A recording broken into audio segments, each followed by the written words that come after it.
마태복음 5장 7절 말씀을 같은 목소리로 함께 읽도록 하겠습니다.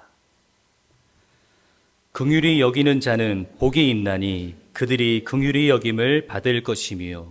다시 한번 우리 같은 목소리 읽도록 하겠습니다. 긍휼히 여기는 자는 복이 있나니 그들이 긍휼히 여김을 받을 것이며. 아멘.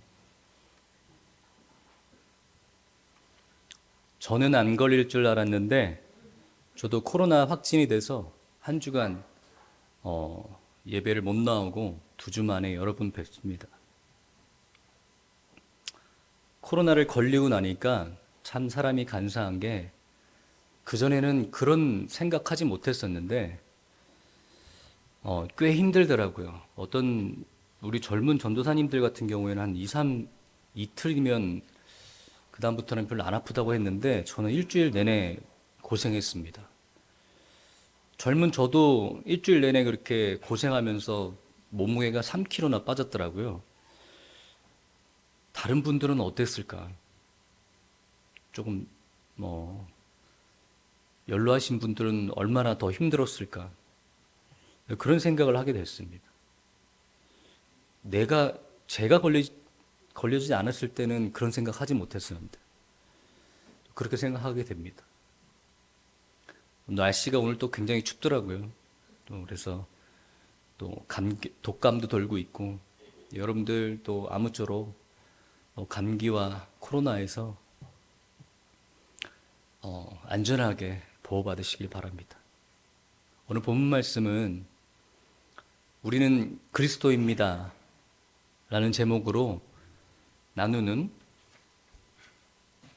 4번째 시간입니다. 온유한 자는 복이 있나니 라는 말씀을 나눴고요. 원래는 그 이후에 의에 줄이고 목마른 자는 복이 있나니 라는 말씀이 있는데, 그 말씀은 우리가 몇 달 전에 먼저 나눴기 때문에 오늘은 의에 줄이고 목마른 자는 건너뛰고 긍휼히 여기는 자는 복이 있나니 라는 말씀을 가지고 여러분과 나누려고 합니다. 저는 이 말씀을, 산상수훈의 팔복의 말씀을 여러분과 함께 나누면서 그런 마음이 들었습니다. 이게 어떤 계몽의 목적을 가지고 우리가 가지고 있는 지식들을 수정하거나 아니면 그런 정의를 수렵하는 데 있어서 거기에 그치는 게 아니라, 그저 우리가 살아가는 데 있어서 지켜야 될 덕목들을 하나 목록을 추구하는 것이 아니라 정말 우리 삶에 있어서 우리의 삶을 변화시키고 우리의 삶을 이끌고 갈 수 있는 그런 말씀이 되었으면 좋겠다라는 마음이 들었습니다. 하나님께서는 우리에게 지금 말씀하시길 긍휼히 여기는 자는 복이 있나니, 그 말씀하시면서 세상의 가치관과 기준에 따라가는 것이 아니라, 예수님께서 산상순에서 우리에게 말씀하시는 것은 너희가 하나님의 나라가 너희 가운데 이미 임하였으니 너희가 이제는 하나님의 법도를 따라가는 하나님의 백성이 되어야 된다. 너희 삶 가운데 진정한 회개의 방향이 올바르게 수정되어야 된다라고 말씀하시면서 긍휼히 여기는 자는 복이 있나니라고 말씀하십니다. 긍휼히 여긴다라는 것은 사실 오늘날에 굉장히 매력 없는 주제입니다.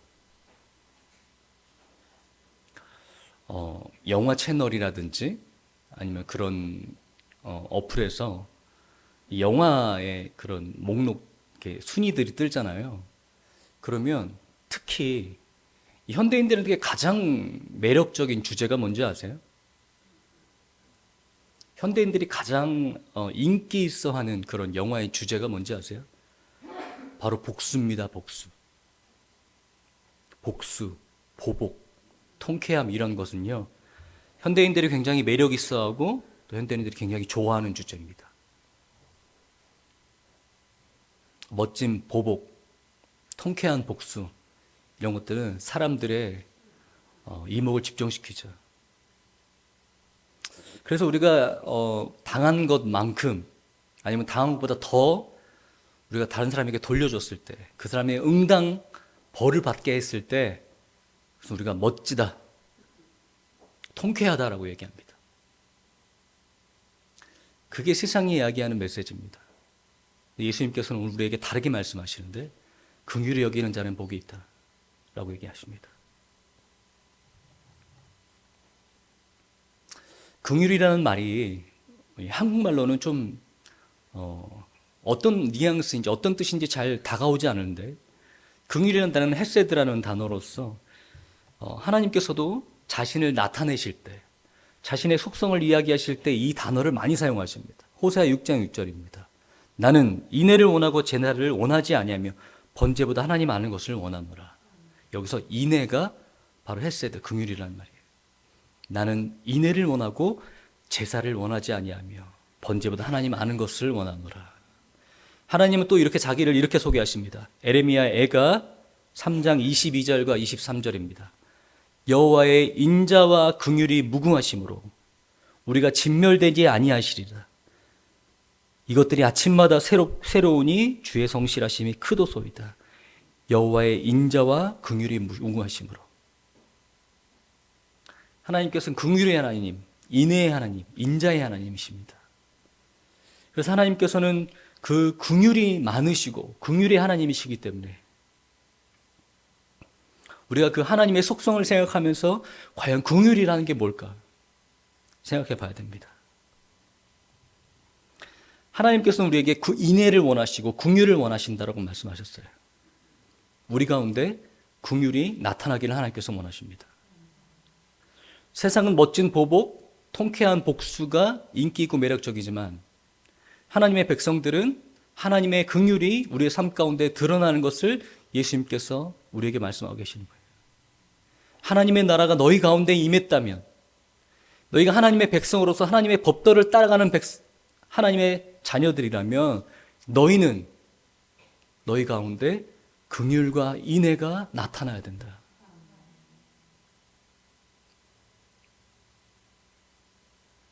여러분이 긍휼이라는 거 자비로 얘기할 수도 있고 인애로 얘기할 수도 있고 용서를 할 수 있고 관용이라고 얘기할 수 있는, 여러분 이런 것들이 얼마나 우리에게 지금 인기가 없습니까? 그렇죠? 여러분, 근데 하나님께서 우리에게 말씀하시기를 우리 가운데 긍휼이 넘치길 원해, 인애가 넘치고 용서가 넘치고 관용이 넘치길 원해.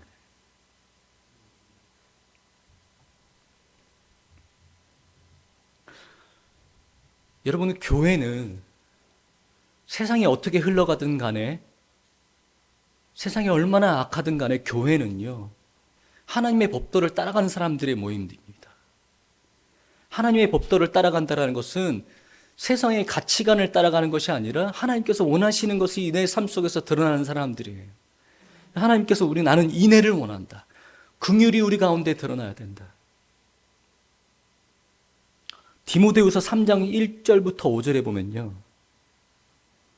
말세에 세상은 어떻게 된다고요? 너는 이것을 알라. 말세에는 고통하는 때가 이르러.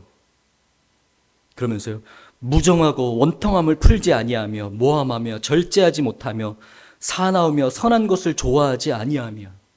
말세에는 세상이 이렇게 된다라는 거예요. 무정하네요. 정이 없대요. 그러니까 원통함을 풀지 않는데요. 화가 나도 절대로 용서하거나 그것을 풀지 않는데, 절제하지 못하고 사나우며 선한 것을 좋아하지 않는데. 그러면서 마지막에 뭐라고 얘기합니까?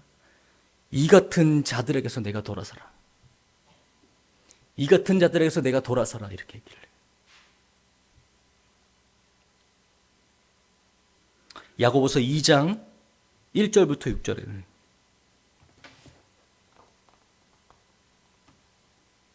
야고보서 2장 1절부터 6절에는요, 좀 더 자세하게 교회 안에서, 우리가 교회 안에서 하나님께서 거룩하게 부르신 우리 성도들의 삶이 교회 안에서 어떻게 구별되어야 되는지 자세하게 얘기하는데, 잘 한번 들어보세요. 내 형제들아, 영광의 주 곧 우리 주 예수 그리스도에 대한 믿음을 너희가 가졌으니 사람을 차별하여 대하지 말라. 만일 너희 회당에 금가락지를 끼고 아름다운 옷을 입은 사람이 들어오고 또 남루한 옷을 입은 가난한 사람이 들어올 때, 회당에 누가 봐도 부자인 사람이 들어왔을 때, 누가 봐도 가난한 사람이 들어왔을 때 너희가 아름다운 옷을 입은 자를 눈여겨보고 말하되 여기 좋은 자리에 앉으소서 하고 또 가난한 자에게 말하되 너는 거기서 있든지 내 발등상에 앉아야 하면 너희끼리 서로 차별하며 악한 생각으로 판단하는 자가 되는 것이 아니냐. 내 사랑하는 형제들아 들을지어다. 하나님이 세상에서 가난한 자를 택하사 믿음에 부요하게 하시고 또 자기를 사랑하는 자들에게 약속하신 나라를 상속으로 받게 하지 아니하셨느냐. 너희는 도리어 가난한 자를 업신 여겼도다. 부자는 너희를 억압하며 법정으로 끌고 가지 아니하느냐. 교회 안에서 이런 일이 있다라는 거예요. 디모데후서는 세상의 말세가 되면, 세상의 마지막 때가 되면 세상은 무정하고 원통함을 풀지 않고 분함을 풀지 않고 선한 것을 좋아하지 않고 악하다라고 얘기하고 있는데, 그런 모습을 교회가 닮아가고 있다고 지금 야고보서가 얘기하고 있는 거예요. 우리 가운데 긍휼과 용서와 자비와 관용이 없고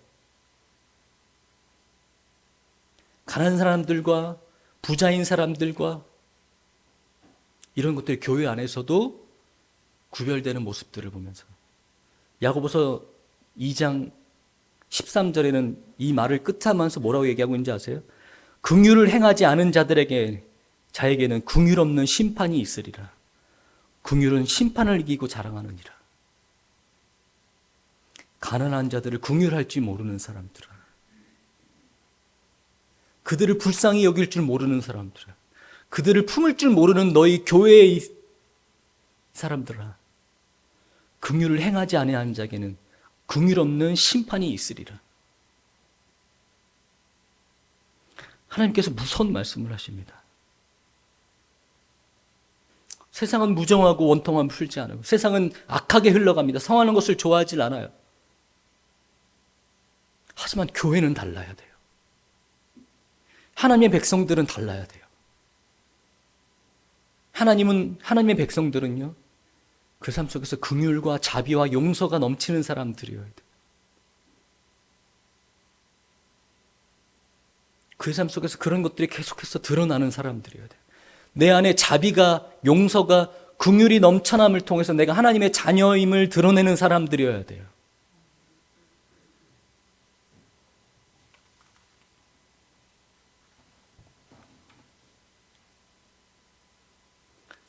그런데 교회 안에 있는 우리들은요, 야고보서가 얘기하는 것처럼 정말로 세상과 구별되어 있습니까?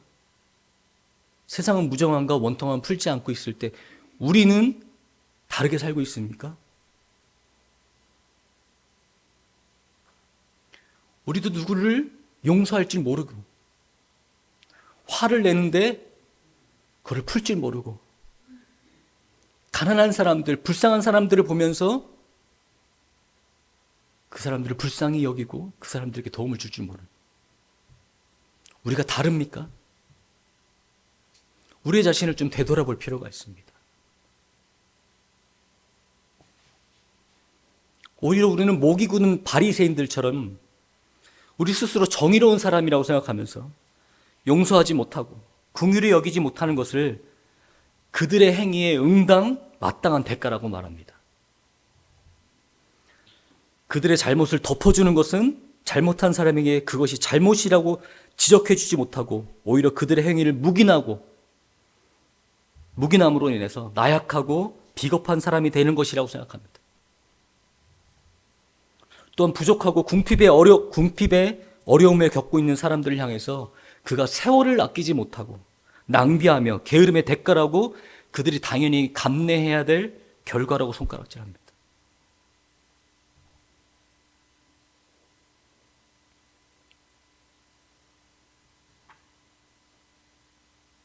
이게 우리의 모습 아닙니까? 우리는 의로운 척하면서 정의로운 척하면서 잘못한 사람을 용서하는 것은 그 사람의 잘못을 묵인시키고 그 사람의 책임을 덜어주는 일이에요.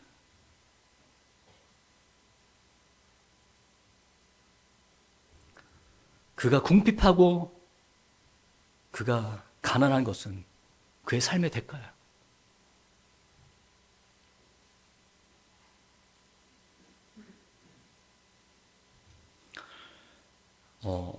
기독교 백화점에 가면 요즘 가장 베스트셀러 1위로 올라가 있는 책이 팀 켈러 목사님의 용서를 배우다라는 책입니다. 제가 그 책을 읽어봤는데 팀 켈러 목사님이 용서에 대해서 그리스도인의 용서에 대해서 이렇게 얘기하시더라고요. 우리가 용서할 자격이 없습니다. 우리는 다른 사람들을 용서할 자격이 없습니다. 우리가 다른 사람들을 용서할 자격이 있어서 다른 사람들을 용서하는 것이 아니라 우리가 용서받은 사람들이기 때문에 용서하는 것입니다. 이렇게 얘기하는 거예요.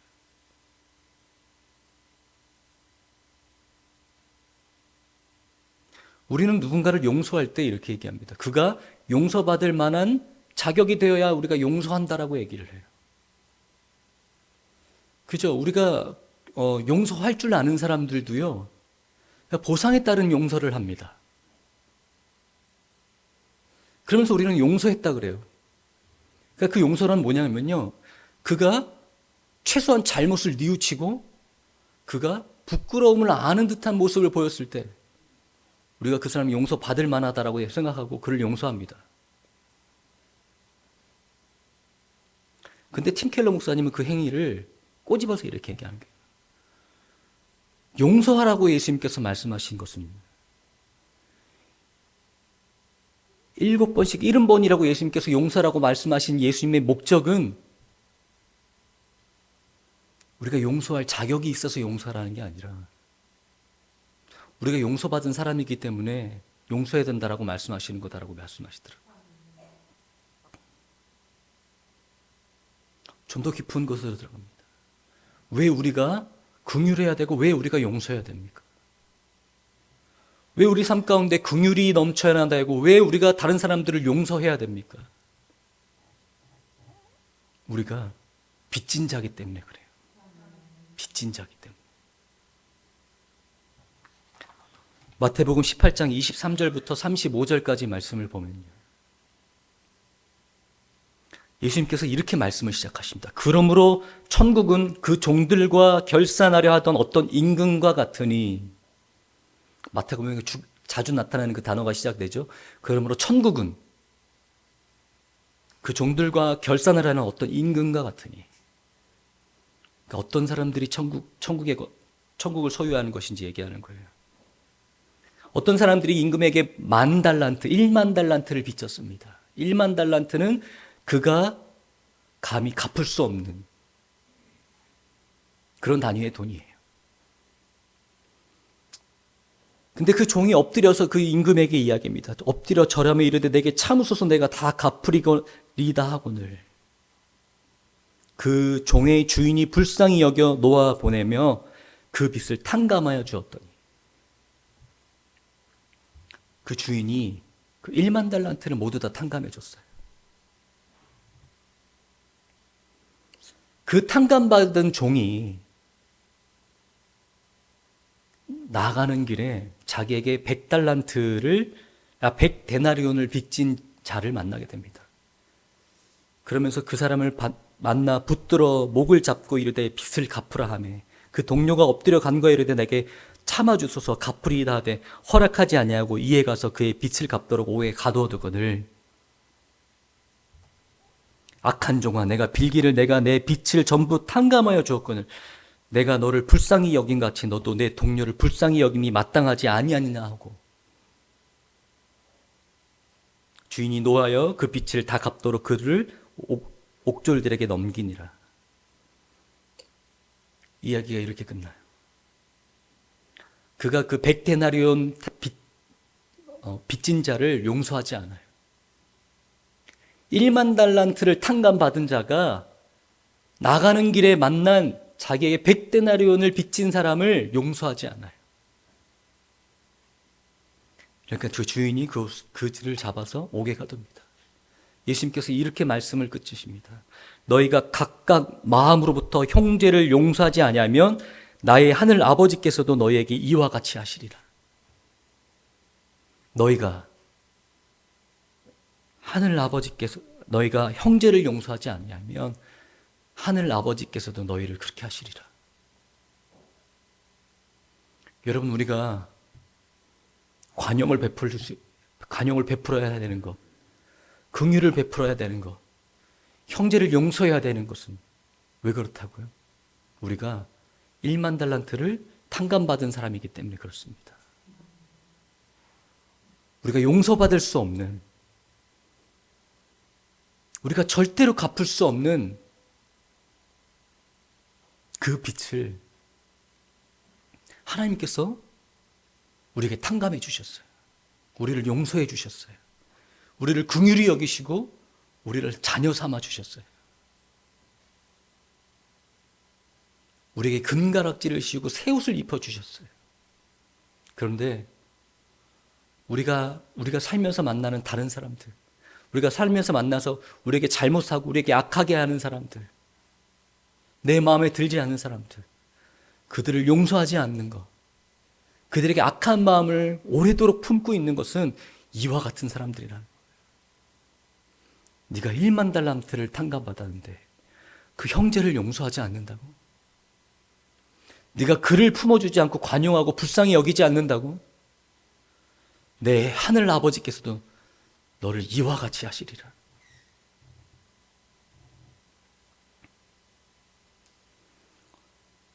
여러분 삶 가운데 아직도 용서하지 못하는 많은 사람들이 있을 줄 압니다. 바로 어떤 사람들이 떠오르는 사람들도 있어요. 내가 그는 도저히 용서하지 못하겠어. 내가 그를 용서하기는 내 믿음이 너무 부족한 것 같아.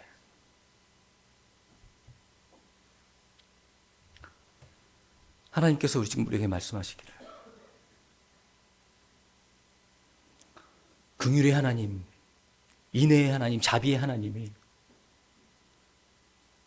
네가 갚을 수 없는, 우리가 갚을 수 없는 큰 은혜를 우리에게 주셨어. 큰 긍휼로 우리를 사랑하시고 우리를 품으셨어요. 네가 그 사랑을 입었다면, 우리가 그 은혜로 말미암아 하나님의 자녀가 됐다면 우리가 용서하지 못할 사람이 없어요. 여러분 살면서 만나는 모든 불쌍한 사람들, 어려움을 겪고 있는 사람들, 부족한 가운데, 궁핍한 가운데 어려움을 겪고 있는 사람들,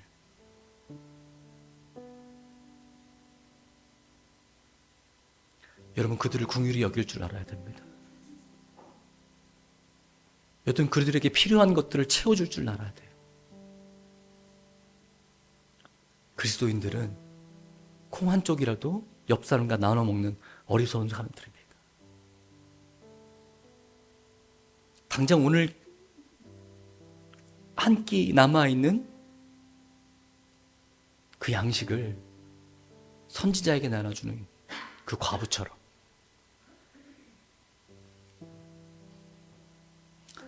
나의 존엄성과 나의 가치와 나의 소유와 이런 것들을 먼저 생각하는 것이 아니라 1만 달란트를 빚을 탕감받은 사람으로서 우리 삶 가운데 그런 모든 영역에서 하나님의 긍휼이 드러날 줄 아는 사람들이,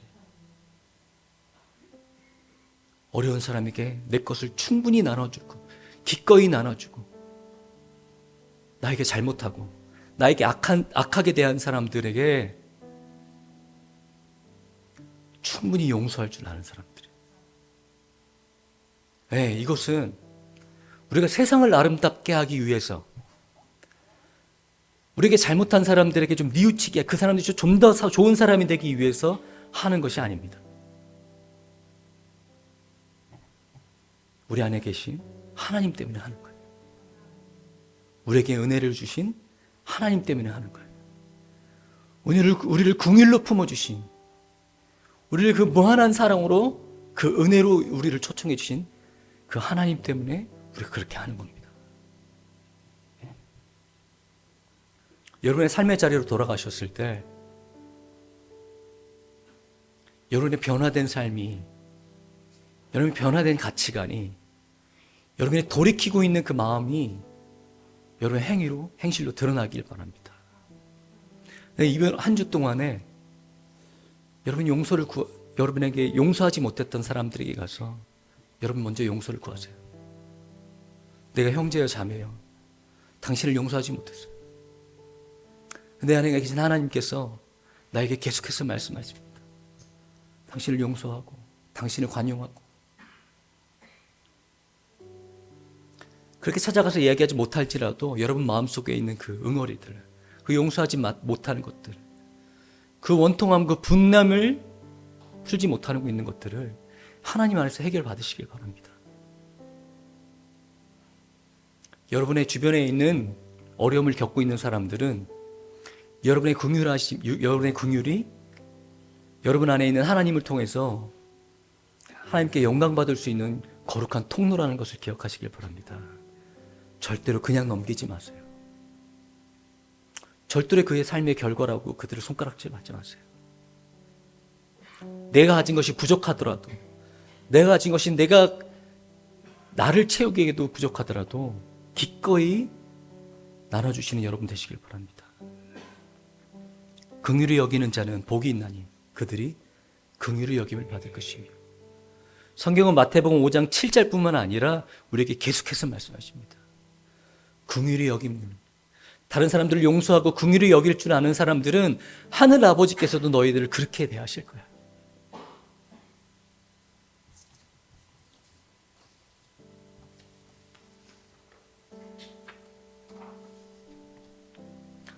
이 시간에 우리가 우리 삶 속에서 그런 변화가 일어났으면 좋겠습니다. 그런 부흥이 일어났으면 좋겠어요. 우리가 이제까지 오랫동안 신앙생활하면서 우리가 그 긍휼과 용서에 대해서 속 시원하게 하나님 앞에 세계를 받지 못했다면 이 시간에 우리 마음속에서 그 하나님의 말씀이 우리 자신을 쪼개고 우리 자신을 변화시킬 수 있는 그런 생명으로 드러날 수 있었으면 좋겠습니다. 이 시간 우리가 찬양으로 이렇게 고백하겠습니다.